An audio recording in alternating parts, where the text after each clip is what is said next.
Yes. It's regarding the lab. If you can log into the lab PC, that means you can also use mobile external to log in also, right? Yes. So as long as you're able to log into the lab PC, you can work remotely also. Sure. Okay. That's what we intend to do. I just went down just now and checked. I can log into the lab PC, but I haven't tried the thing. Okay, let's try this. Maybe later, yeah. So I think I saw that I emailed you there were like some problems. Yeah. Hopefully they will resolve.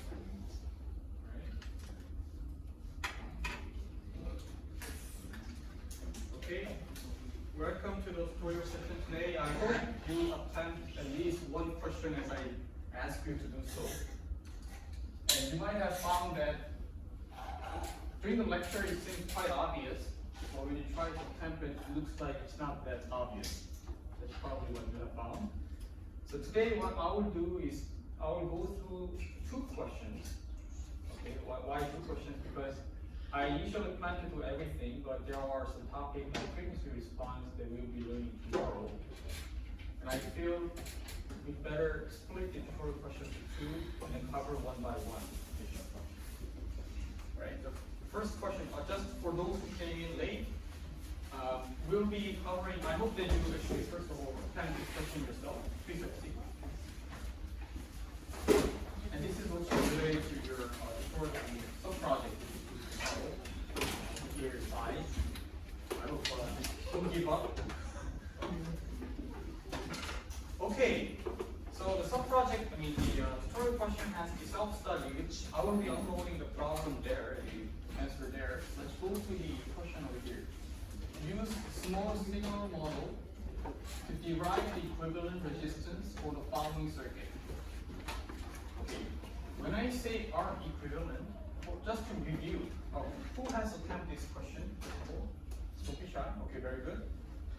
Okay, very good. How about you? Have you tried? Okay. Then let's think about it. What am I asking? So this is the lowercase equivalent resistance. So I'm basically asking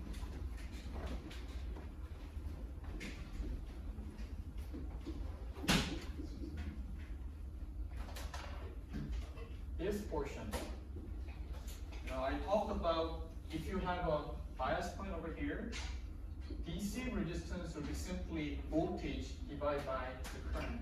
DC voltage divided by DC current, which will be quite low. Whereas the AC resistance will be inversely proportional to the slope.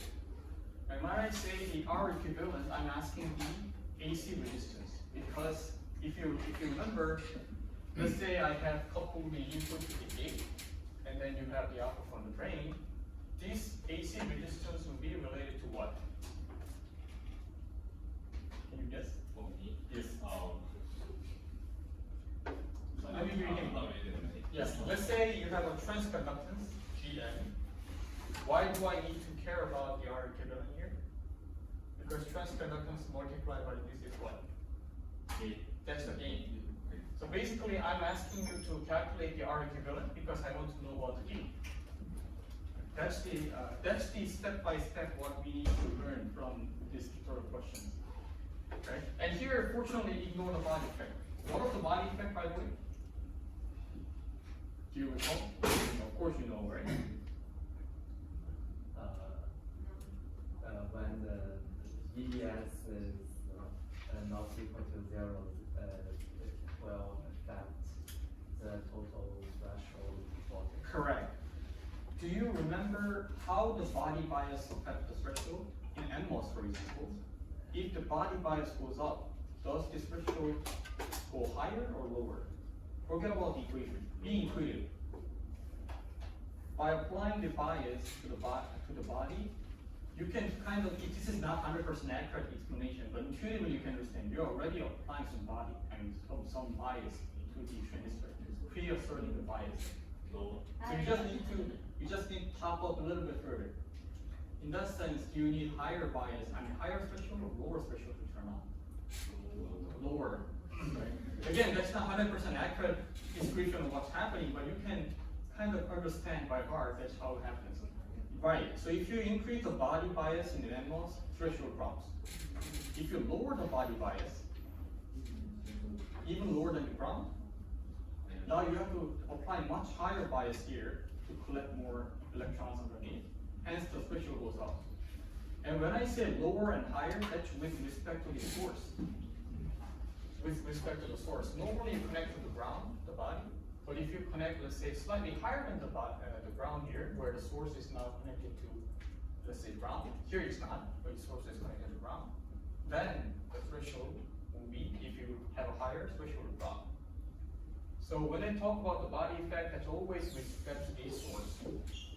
And why do I say I can ignore the body effect? Is because if you look carefully, is the source voltage 0 here? When bias current is flowing, it's non-zero. So that means source voltage is higher than the ground, which is the body. So it's the same effect as if the body of the NMOS is lowered with respect to the source, which means the threshold voltage will increase. Okay. unfortunately, I told you to ignore the body effect, so you don't have to worry about it. It means that you can just safely assume the threshold is the same. Now, then what do? You can draw the equivalent circuit, but of course, as you already know by now, if you have exercise, let's say for design phase, you don't even need to draw the equivalent circuit. But for tutorial, I just want to cover, even before you go for design phase, you need to understand the concept. That's why I'm still asking you to do the training here. Here you have the voltage controlled current source here. The output resistance R0 will be looking from the drain port, which is R equivalent. And as you can see, that's equivalent to the R01. And basically, I'm asking what is the equivalent resistance to R00 here, R01. Of course, how do I resolve it? Is by just setting up the equation from here. You can choose this node or this node. It's up to you which node to start off with. But let's say if I chose this node and I define the current flowing in this direction, it doesn't matter. You can define it this way around. That's up to you. Just make sure if you define the current direction to be this direction, you need to be consistent. What do I mean by that? The current flowing in here, Ix, is equivalent to the GMVGS1 multiplied by GMVGS1, which is this current source here, plus GMB. Okay, this is the backgate transconductance with the VGS here. And then if you look carefully, of course, the Vx minus the VGS, Vx plus the VBS, which will be divided by the R0. That is the current that is flowing in.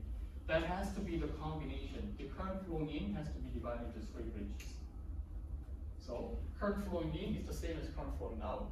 That's what I mean by being consistent. Right? And then in this case, VBS, body to the source, is equivalent to minus IXRS, which is over here. Why? Because the current from here flowing out is the same as current flowing in. So that's the same as VGS1. And then you can now sanitize this equation to be something like this. It looks very complex. But anyways, this is the current equation that you can use.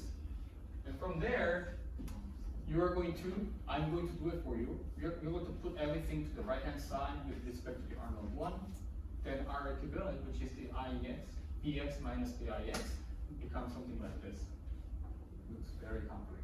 I don't like it, to be frank with you. I'll upload the answer, so you don't have to bother writing it. So the key message here is how we're going to do it.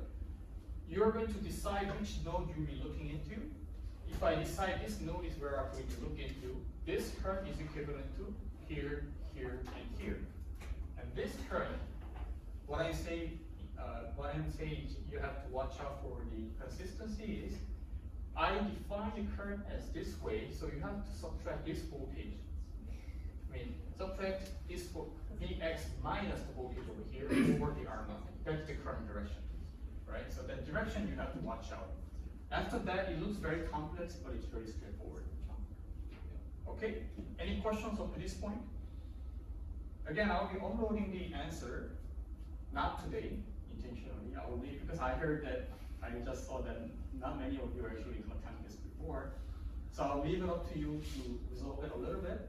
Probably I will upload the answer next week, next week. All right? Yes. I wonder whether the backgate transconductance needs to be considered since the problem has said we ignore the body effect.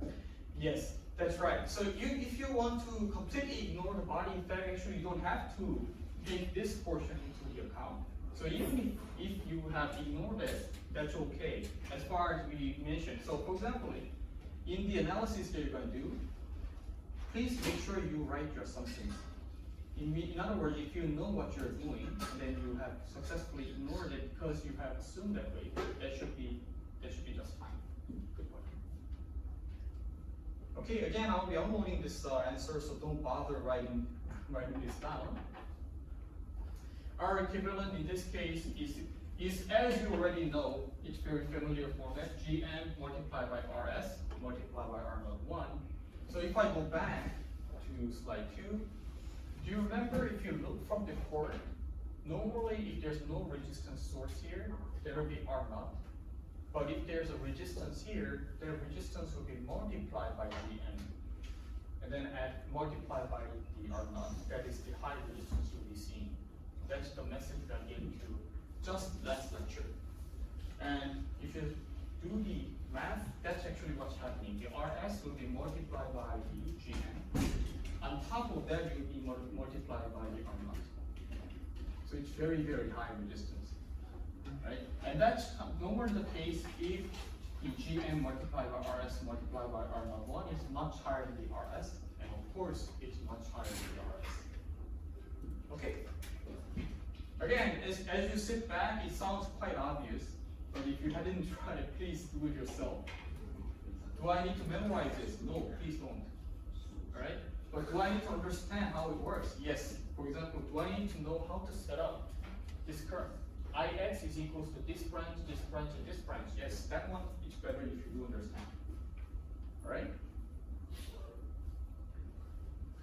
Now, we will take a look at Q2 here. Use small signal model to derive the equivalent resistance for the following circuit, where VDD and VB are DC voltage, ignore body weight. Okay, so let's take a look at it. Why did we have that resistance in the previous question?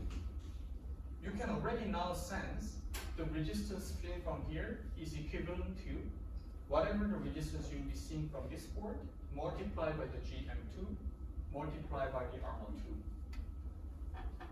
And what is the resistance that you see through this port? Is R01. Right? So even before I solve this with complex equations, I know the resistance you'll be seeing is something like R01 multiplied by 1 plus GM2, what is S in GM2, close to GM2, multiplied by R02. That will be the answer. So let's check if that's the case. How do you do that? With the same method we have used, you can probably draw the equivalent circuit, but you don't have to. You can set up this equation just like in A. Our equivalent is something like here. You do the approximation, and as I expected, R01, which is the resistance seen through the drain of the M1, multiplied by the GM2, multiplied by the R02. Does it make sense? Sorry, could you repeat that? Okay, repeat again. What was the conclusion from the previous slide? If I don't have RS, if I don't have the RS, resistance seen from the drain, when it's biased in saturation. By the way, that's the default condition we have to assume. This is in saturation, right? The gate connected to ground doesn't mean it's absolute ground, because you need to have a proper biasing point at gate to maintain this M1 to be in saturation. By now, I have I have talked about this multiple times, million times. How do you know if M1 is in saturation? Gate voltage lower than the drain, DC voltage. If gate is, however, higher than the drain, the difference is no more than the threshold. That DC has to be, of course, applied. But since now we are talking about AC resistance, we presume this is already biased in DC such that this is in saturation, right? So that's why AC ground connected. Then the resistance without the RS from here will be R0. That we know, right? R0 is inversely proportional to the slope, right? But if there's an RS, then instead of just R0, that R0 will be multiplied by the transconductance GM, multiplied by the RS. That's the message from the first equation.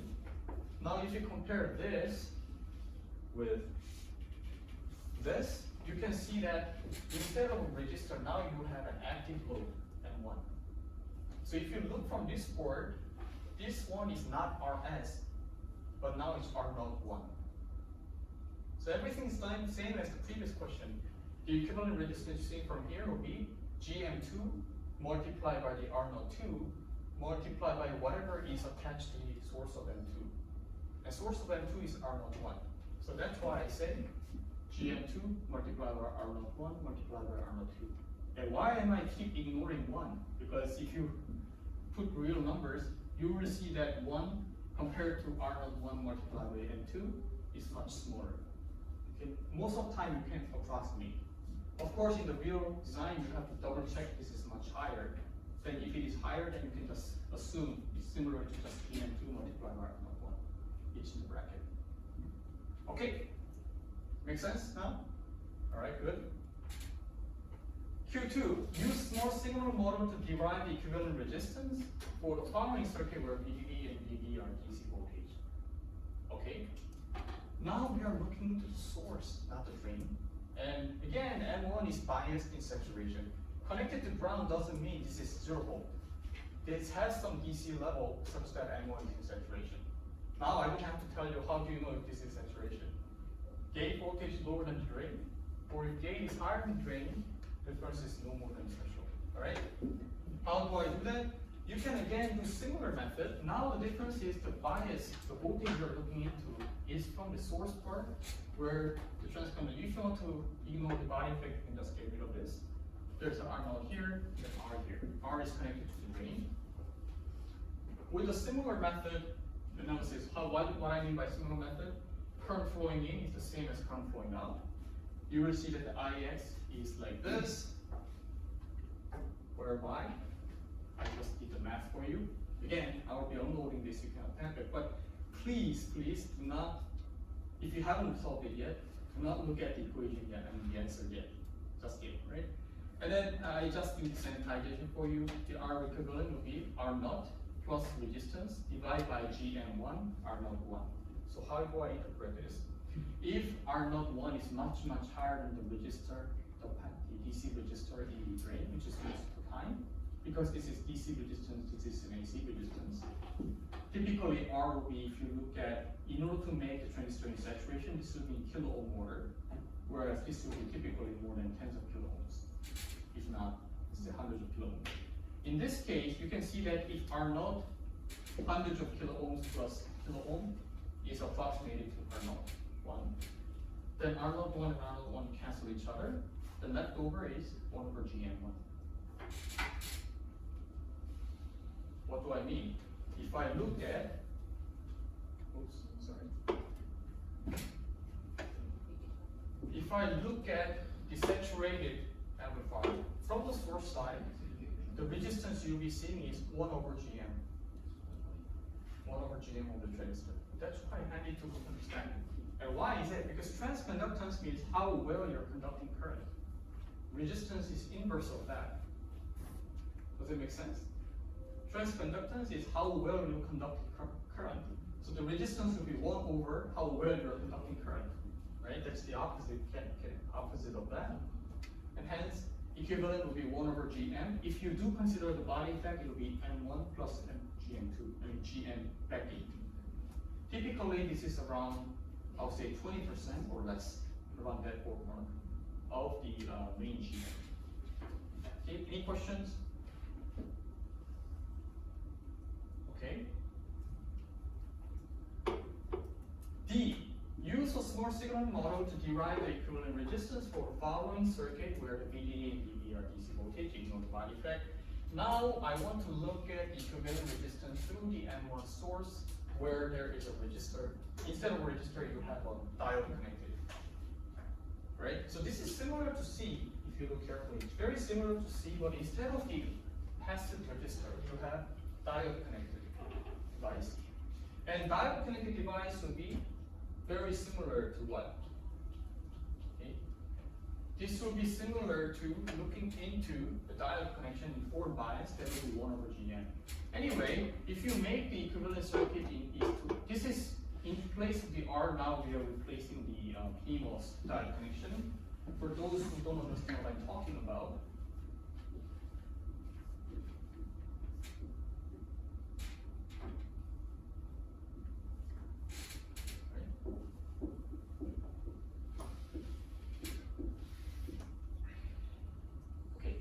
why is it the same? Because if you look at it, the gate and the drain are tied, so guaranteed this is in saturation. Gate and the drain are tied, so guaranteed this is in the forward bias and it's in saturation. So it's diode and everything's the same. And if you look at it, this is exactly the PMOS, means the diode connection. So you can approximate this to this, right? So with that, you just have the R02 looking into this IX, which is this node over here, total drain side, equivalent 1. So if you look at the drain side, you see the R02 of the M2, and then there's transconductance M2 flowing, where you can also set the equation from here, or you can even set it from here, it doesn't matter, just careful of the direction. And in this case, I just put it in to calculate the R equivalent 1, which is roughly 1 over GM2, which again makes sense. If you look at over here, that's about the resistance where the diode is forward biased, 1 over GM of M2. And then that's not what we want. Actually, we want to also get the R equivalent 2, which if you set it up from there, you'll find equivalent circuit, equivalent resistance will be 1 over GM versus GM1.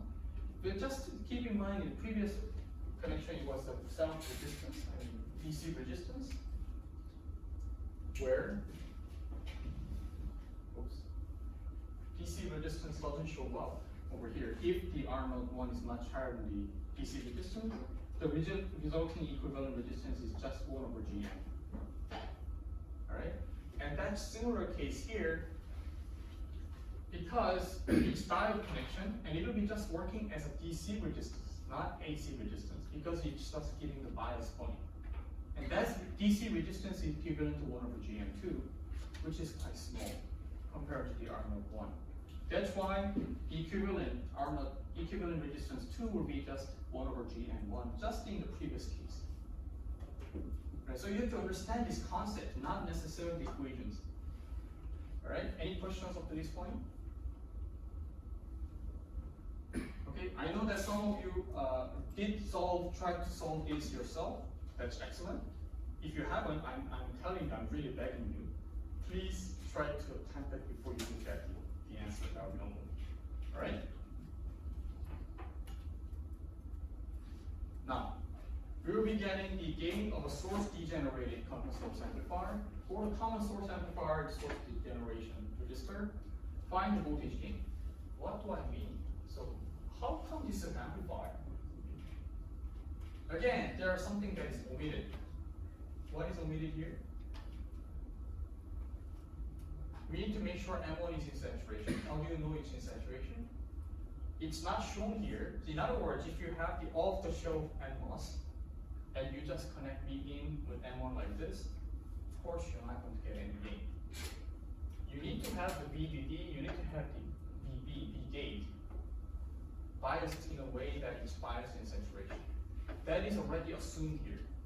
And assuming that's properly given, which means that M1 is in saturation, now it's time for you to calculate the gain. Same thing happens in the simulation. Now you already know what I mean in the lecture. You try the sub-project number 1. Many of you actually did not ignore what I said. I asked you to run the DC simulation first. For many of you actually place the transistor, you give the sine wave and look at the output port. For why is it just a straight line? Right? The answer is you need to run the DC simulation to make sure the gate voltage and the drain voltage of the transistor is properly checked. And you will find that most of the time when the output is flat in the transient, one or multiple transistors are cut off. Then it's meaningless to run any simulation. You have to go back and check the bias points. Anyways, in that sense, we are going to calculate that. But here, we are going to find the GM of the RS considered. That's the transconductance with the RS considered. And as you can already expect, transconductance is how well the current flows. And without the RS, current will be flowing better rather than when RS is attached. So even before you start calculation, you have a feeling with the RS, you have a lower transconductance. Okay, that's something that you might want to keep in mind and think about it. And then we will find the output resistance of the amplifier, and then we'll find the voltage gain, which is nothing but the transconductance of this loop multiplied by the R output. All right. So let's do the trick here. So to find the GM. Now, to understand what's going on, we draw the equivalent circuit. But after we understand the concept, we don't need to draw this, just like what we are doing with the resistance calculation. But if you draw the equivalent circuit, if you want to ignore the body effect, you don't have to draw this. But if it is there, you have the RS, you have the R01, and then you will find basically the drain current change with respect to the change in the input voltage. The input voltage change will be reflected in the transconductance multiplied by VGS1, because input voltage is tied to the gate. VGS is the gate voltage. All right. So how do you calculate that? GN is the ID1 divided by V in. where the V out, I out is the GM1, VGS1 over here, plus if you do consider the body effect, this is going to be added, and the VDS divided by the R01, and since the VDS, the body voltage over here is the minus ID1 RS, this is the VDS, right?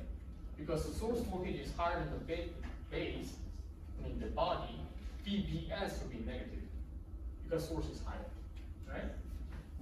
So if you plug that in, you'll find the drain current will be something like here. Again, it looks very complex. To shorten the time, I did it for you. And in this case, just keep in mind the ID1 is this one over here. Right? You can see that ID1 is this branch plus this branch. That's basically what this is telling you. Right? And here, you do the Fourier math, what I will find is GM1 is equivalent to 1 over RS. RS becoming the resistance of the source that we attached. Previously, if there's no RS, the GM transconductance would be something like 1 over GM. Right? That's what we found in the transconductance equation, I mean the R naught. But 1 over R naught. But here, because of the resistance over here, it will be 1 over 1 plus and 1 over R naught. I mean our source here. And this is only if the transconductance combined will be much, much greater than 1 over R naught 1, which is almost the case. Why? R naught 1 is tens of kilo ohms, if not hundreds of kilo ohms. This is greater, right? So then this is how we're going to attach it. And why did we calculate the GM of this transconductance considering the RS? Is because we want to know the gain. Gain is this transconductance multiplied by resistance seen for this port. Alright? So the resistance, we already kind of calculated what's happening there. You have the RS here, I already emphasized, if there's no RS, resistance seen from this port will be R naught. But since there's RS, we'll have RS multiplied by GM1 multiplied by R naught 1. That's what you'll be seeing here. GM1, RS, and R naught 1. Right? And resistance from the output will be R naught 2 in parallel with R naught prime, which is R naught prime over here, considering the RS. And this, effectively what will happen is R naught 2 in parallel with GM1, GM multiplied by RS multiplied by R naught 1. As you can see, this is much, much greater because transconductance multiplied by the R naught multiplied by RS, whereas R naught 2 and R naught 1 will be the same order of magnitude. So if you have two parallel resistors with very high resistance and small resistance, water will flow to the smaller resistance. So it's approximately same as the R naught 2. Okay. Why did we calculate? Because the voltage gain. Voltage gain was R out multiplied by GM. And GM already calculated each approximately 1 over R naught 1. R out was approximately R naught 2. So now, if you plug in the equation more accurately, this is how it's going to happen. But, the GM was 1 over RS, not the R naught 1, because there's source resistance. Anyways, most of the time, this transconductance multiplied by RS is much, much greater than 1. So if this is much, much greater than 1, then you can safely ignore this portion. Now what's left is the R naught 2 divided by RS. What I mean by this is the resistance. Remember that the R naught 2 in parallel with much greater is approximately the same as the R naught 2. That multiplied by the large GM, which was the blue box, the transconductance of the blue box, which is 1 over RS2. Okay, do you get it? Now, what is this? You need to understand what is the significance of this. If there is no RS, just remember this, R naught 2 divided by RS.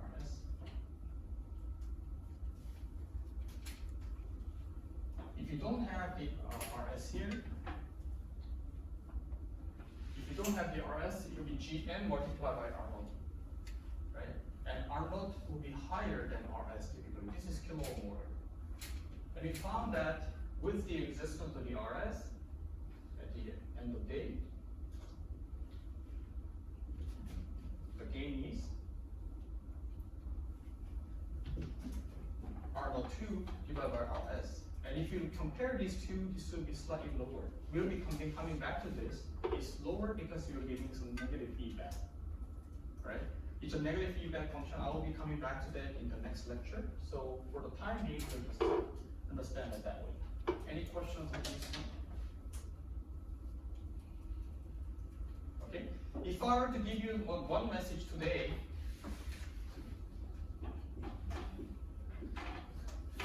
let's say this is biased in saturation. You look into this, Arnold, is what you're looking at. But if there is a resistor connected, then the output resistance seen from here would be roughly R multiplied by Gm. Gm of this transistor multiplied by the R naught multiplied by the resistance that is connected, which is much, much greater. Do you have a question? Do you have a question? Okay. Yes. So when we have the resistor RS, what's the output of the resistance? Output resistance, as I said, with the RS, without the RS, it's just R naught from here. R naught is related to this one, each one over the slope. But with the existence of the R, you can see that that resistance value will be multiplied by the R naught multiplied by the Gn, which is much, much greater. Right? Now, for this two-stage amplifier, I will cover this next week. Why? I'll be calculating the frequency of poles, which we'll be covering tomorrow. So this question I will be covering next week. So I normally was planning to have the tutorial this week and not next week, but I will split. If I cover this today, I will be overloading you, I know that. So I'll stop you here. Please, before come to the next tutorial next week, do try to attempt solve at least one question out of, we cover 4 today, right, for question 2. At least 1 or 2, please try to attempt yourself. And then compare the sub-question, question 2, sub-question A, B, C, D, you understand what's going on there. Please do understand. And then if you still have an issue, best case is you do it today if you haven't done it yet. And then tomorrow lecture, after the lecture, let me know if you have any doubts. That's the best case to clear up everything. But I'm telling you, it feels really tedious. Yes, it is. But once you get it, you know how it works, then just like me, you don't have to draw the equivalent circuit. You can immediately notice, okay, roughly the output resistance will be this much, roughly the gain will be this much. That's what you need as an engineering sensitive designer, right? That's what I wish you need to get by the end of this module. Not necessarily, oh, the output resistance will be this tons of equations made for it. That's not what I want, all right? Okay, so I will stop you here. Tomorrow we will be covering the frequency response, which is another important topic. So I will not speed up. If you don't get it, I will slow down. Even if it means that we have to cover more in the next subsequent lectures, I will be covering the frequency response tomorrow. Okay, thank you and see you tomorrow. Yes? Thursday, already. Sorry? Already Thursday. Sorry? You see it's Thursday this week. Yes, we just decided to have another tutorial next week. Okay. It's optional, you don't have to come, but if you feel that you want to cover this frequency response, please do come.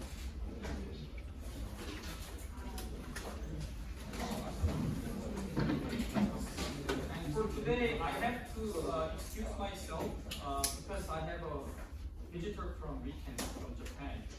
So if you have any questions, please drop me an email, then I'll be able to probably have a conversation. Yes?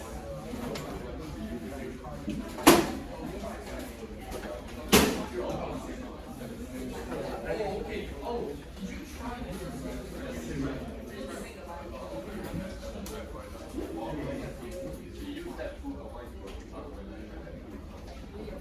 Oh, this one I think you need to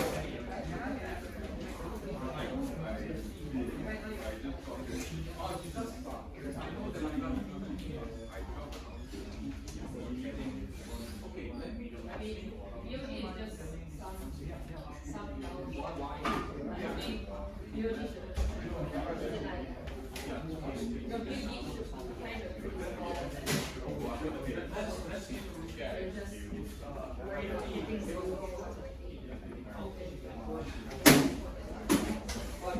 without the shortage, because